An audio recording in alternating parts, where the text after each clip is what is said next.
Swallows and Amazons by Arthur Ransome. Read by Alex Jennings. Chapter 15. Captain John visits Captain Flint. The first thing John did when he woke in the morning was to listen. He could hear Roger's breathing somewhere in the blankets on the other hay bag. He could hear a wren quarrelling with some other bird on the island. But he could not hear any rustling of leaves. He could not hear any noise of water on the shores. It was another day of absolute calm. He rolled over and looked at the barometer.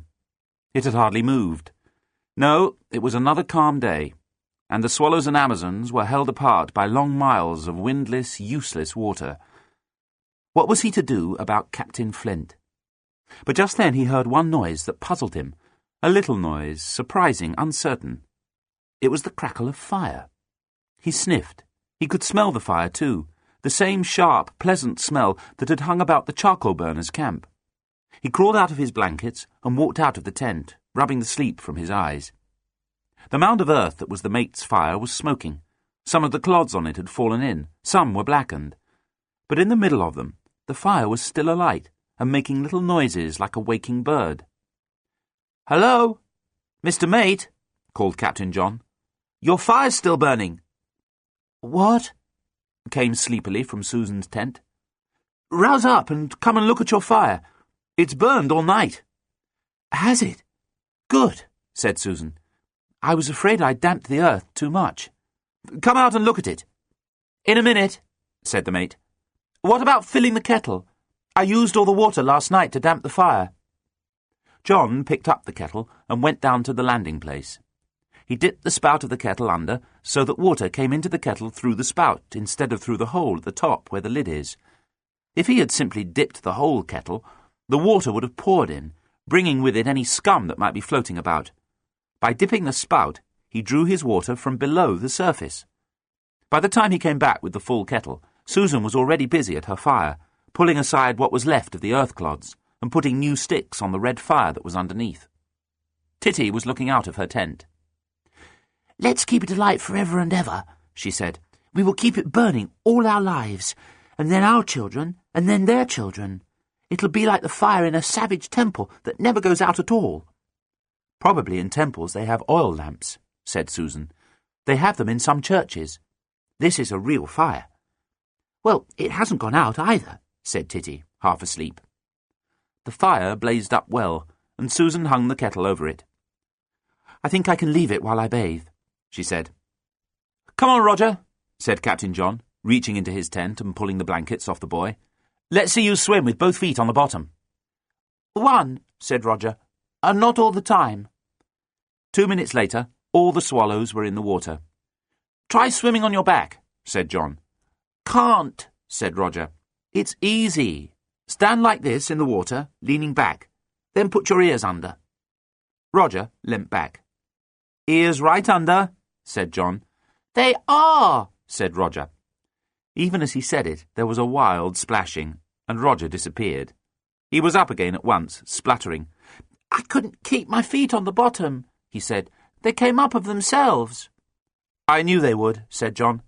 "If you hadn't doubled up, you'd have floated."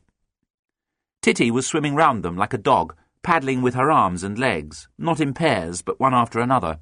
"Try it again, Roger," she said. "I'll put a hand under the back of your neck so that your mouth won't go under," said John.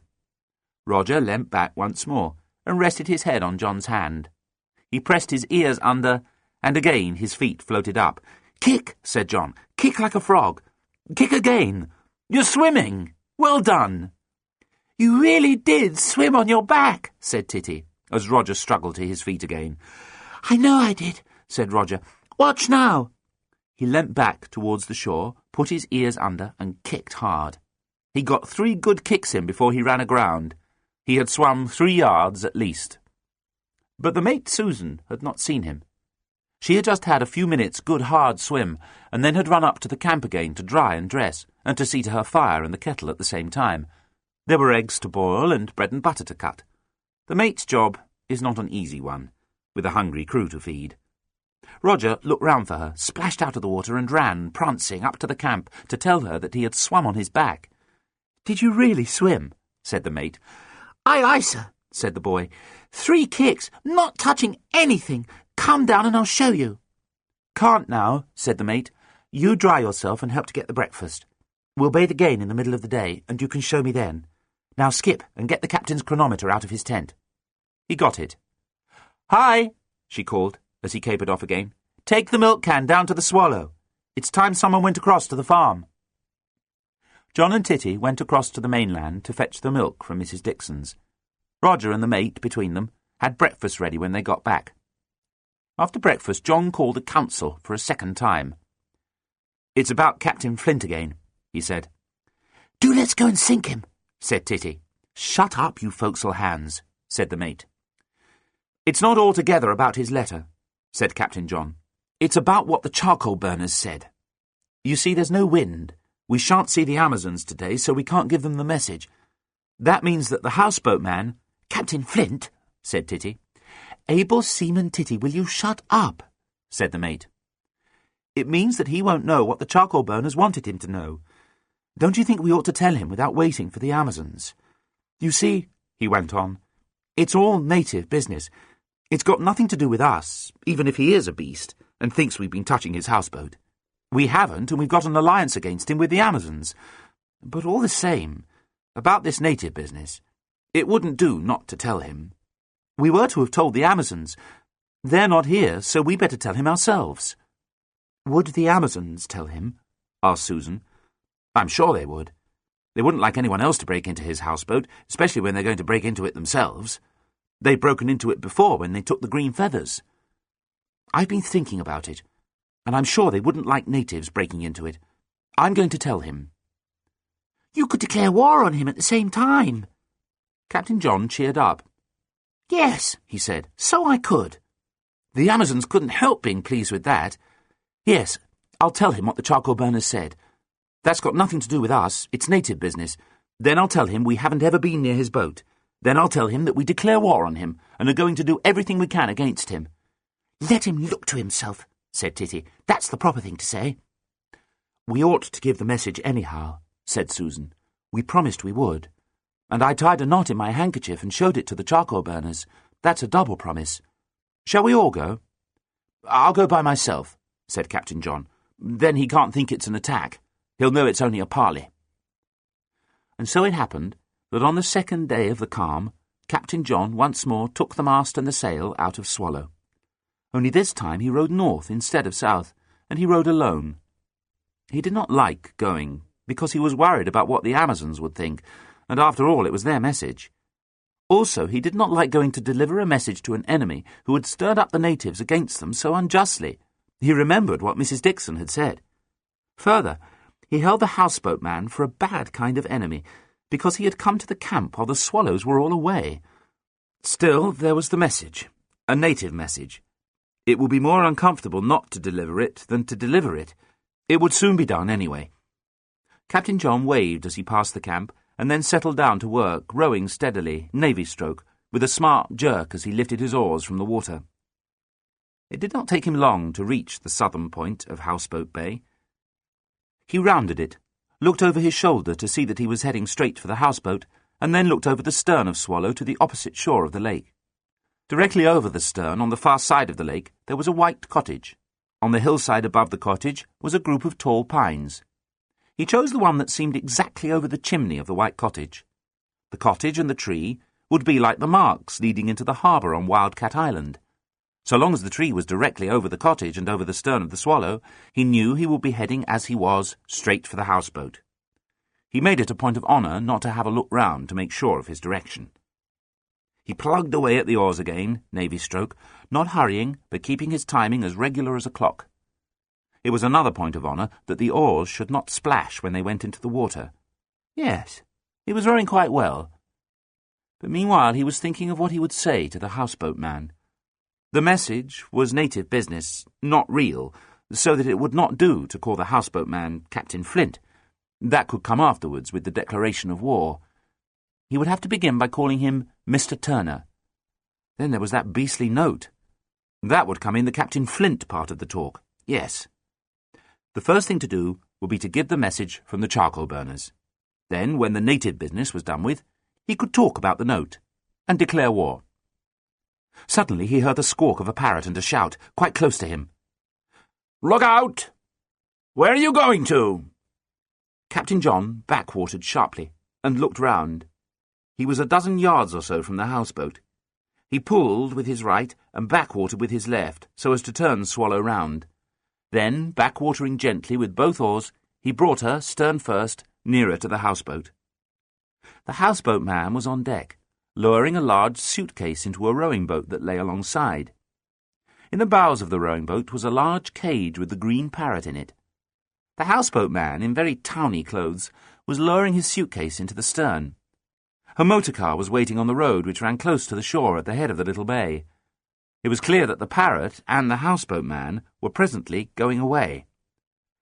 John was just going to say good morning, or something like that, but the houseboat man spoke first. "Look here," he said.